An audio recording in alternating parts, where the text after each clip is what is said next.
തുടങ്ങല്ലേ? Team A, നിങ്ങളുടെ കാവ്യം സ്ക്രീനിൽ.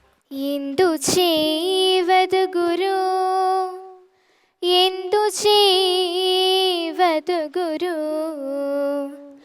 തനയൻ തന്നെ മമ സന്ധ്യജിച്ചിടുവതിനില്ലല്ലോ ശക്തിയൊട്ടും.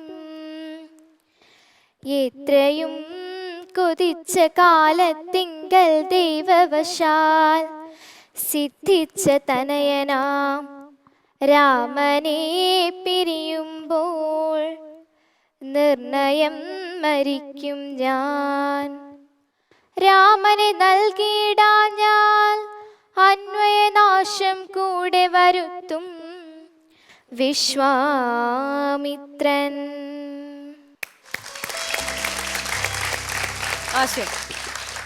ശ്രീ തുഞ്ചത്ത് രാമാനുജൻ എഴുത്തച്ഛൻ്റെ ആധ്യാത്മ രാമായണം കിളിപ്പാട്ടിൽ ബാലകാണ്ഡത്തിലെ വരികളാണിത്. ബാലകാണ്ഡത്തിൽ വിശ്വാമിത്രന്റെ യാഗരക്ഷ സൂചിപ്പിക്കുന്നതാണിത്. യാഗരക്ഷാർത്ഥം ശ്രീരാമനെയും ലക്ഷ്മണനെയും തന്നോടൊപ്പം അയക്കണം എന്നാവശ്യപ്പെടുന്ന വിശ്വാമിത്രനോട് എന്തു പറയണമെന്നറിയാതെ ദശരഥൻ ചിന്താകുലനാകുന്നതാണ് സന്ദർഭം. വിശ്വാമിത്രൻ അമാവാസി തോറും പിതൃദേവാദികൾക്ക് വേണ്ടി നടത്തിവരാറുള്ള ഹോമം മാരീചൻ, സുബാഹു എന്നീ 2 രാക്ഷസന്മാർ എല്ലായ്പ്പോഴും മുടക്കുന്നു. അതിനാൽ ശ്രീരാമനെയും ലക്ഷ്മണനെയും തന്നോടൊപ്പം അയക്കണം എന്നാവശ്യപ്പെടുന്ന വിശ്വാമിത്രനോട് എന്തു പറയണമെന്നറിയാതെ ദശരഥൻ ചിന്താകുലനാകുകയും വസിഷ്ഠ മഹർഷിയോട് ഇപ്രകാരം പറയുകയും ചെയ്യുന്നു.